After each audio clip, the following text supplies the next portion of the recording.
がここにいるうちの本物のスクールスポーツのために行こうぜベイビーバンこの国は気をつけて、現実になることがありますからね。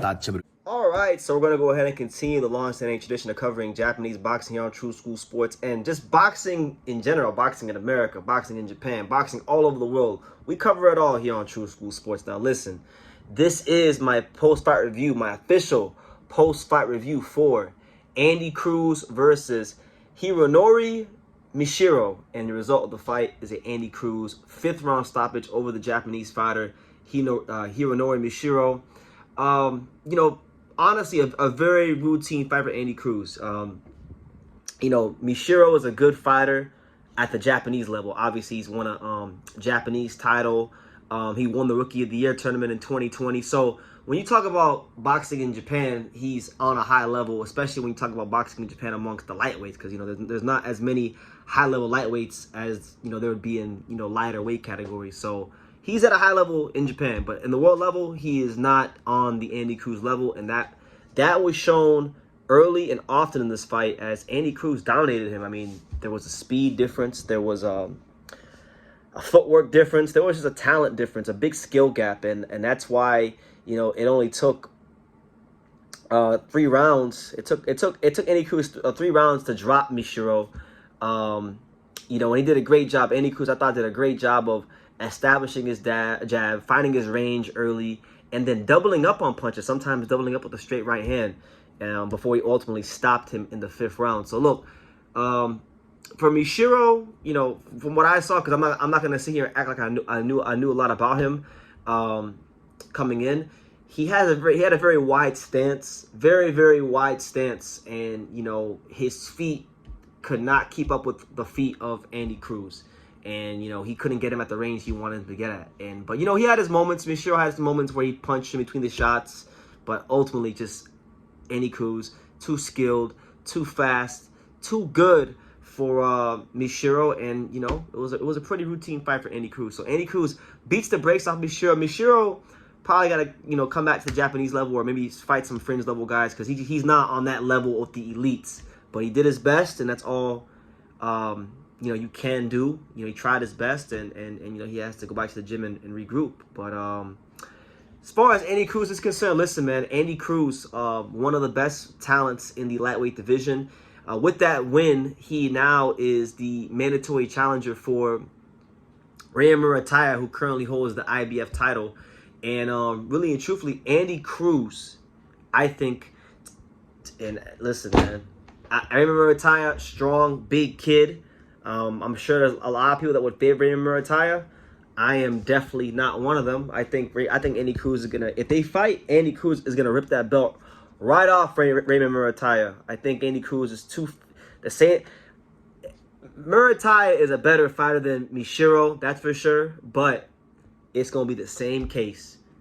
Too fast, too quick, and too good for Muratalla. But like, with Muratalla, we kind of saw what gives him problems in the past. When he fought Tevin Farmer was boxing and moving and shooting in between the shots. Cruz can do those things, but then Cruz can also get on the front foot and be the aggressor as well. So I think Cruz is a more diverse fighter than a guy like Tevin Farmer is. He brings more to the table than Tevin Farmer did. And, of course, Muratalla is big and he's strong, and I could see him just flatlining Andy Cruz. Andy Cruz gets caught with a shot, but more than likely, if they do fight, Andy Cruz is gonna win that fight. So we'll see if Eddie Hearn is as confident in Andy Cruz as I am, and we'll see if Top Rank and Matchroom work together to do that fight. But yeah, he's a mandatory now, so I think Muratalla will have 9 months from now to fight him. So we're talking about what? We're talking about 6 months. We're talking about till next March. He has till next March to fight Andy Cruz. So that'll be interesting, We'll see. I think it'd be good for Muratalla to probably get another fight in before then, because then that'll allow him to get his experience up more and be a little bit more match fit for the Andy Cruz fight. But it's a good fight for the lightweight division. I don't think it's a fight that Muratalla can't win. I just favor Andy Cruz based on what I've seen from Muratalla in the past. We'll see though. He's a big strong kid, and sometimes you do have fights where a guy could be more skilled, but sometimes there are fighters that are just too big, too strong, and too physical, and maybe that's why I feel Muratalla could win if he did win. But right now, I favor Andy Cruz. But Andy Cruz, you know, right now, as far as I'm concerned, the world is his oyster, because if he can't get the Muratalla fight, there's still really interesting fights for him at 135, because, you know, right now as it stands, you got he's number 3. His next highest ranking is his number 3 ranking with the WBA. I don't think he'll fight for that title because that's occupied by Gervonta Davis. He's ranked number 9 in the WBO. Abdullah Mason is supposed to fight for that vacant title against Sam Noakes. So maybe if you don't get Muratalla, maybe he gets the winner of that fight, which I presume will be Abdullah Mason. I think Mason will beat Sam Noakes. But there's a lot of good fights out there for Andy Cruz. And he's talked about Shakur Stevenson because he's also, and I stand corrected, his next highest ranking is actually the WBC belt. So he could be a Shakur Stevenson opponent, and he talked about that, and I like that fight because, you know, when you talk about both these fighters, I mean, Shakur was a silver medalist in the Olympics. Andy Cruz was a multiple-time gold medalist in the Olympics.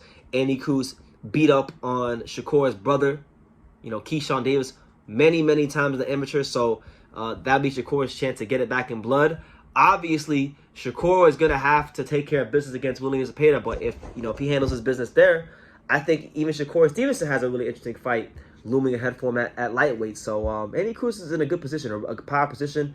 As far as him and Shakur Stevenson fighting each other, I would like that fight. I think Andy Cruz under the watchful eye of Bozy Ennis, especially because the thing with Bozy, I know Boots and Shakur know each other, so I would assume that Shakur has been to Philly and Bozy's seen him in the gym. So I think Bozy would have a great game plan to defeat a guy like Shakur Stevenson. So I like that fight just because of, you know, who Andy Cruz's trainer is. I think Bozy Ennis will know more than most people in boxing how to devise a game plan to defeat Shakur Stevenson. And unlike most people in boxing, he actually has a fighter that's good enough to get the job done to Andy Cruz. Andy Cruz is one of them top talents where you could let him loose against anybody at 135, and he's going to have a chance to win, you know. So, you know, good stuff from him. But, yeah, Mishiro outgunned in every department, tried his best, had a very wide stance, but just in the end,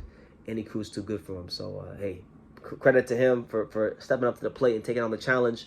You know, we'll see what happens with him in the future. You know, Mishiro is the number 2 ranked fighter on box record in Japan, so maybe, you know, he comes back to Japan and maybe he could fight Shu Utsuki, who is starting to make some noise and become a contender in his own right. You know, you got Taiga Imanaga, who's another big-time prospect out of the Ohashi gym. So there's fights here domestically in Japan that Mishiro can make that where if he were to win them, can get them back on a world level because, you know, to no fault of his own, this was a stylistic nightmare for him. And he's not a bad fighter. I saw some things in there to where Mishiro can come back and beat a lesser guy, but Andy Cruz is too dynamic of a talent for a guy with his wide-ass stance. He has a very wide stance. So we'll see what happens with him in the future. But, yeah, shout out to Andy Cruz. The new IBF mandatory challenge with Raymond Muratalla, and I'm knocking on the door of a world title shot. So let me know what you guys think. What did you guys think of Andy Cruz's performance against Mishiro? And how do you think he fares against the likes of Muratalla and potentially, you know, Shakur Stevenson and or Abdullah Mason? So, yeah, leave your comments down below. Make sure you guys take the time to subscribe. And like I say in every single one of these videos, you can love me or you can hate me, but I'm just a kid from Daniel. So until next time, take care, guys. Thank you for watching another video on the untouchable True School Sports Empire. For more great boxing content just like this, make sure you guys stay tuned and subscribe. You won't be disappointed.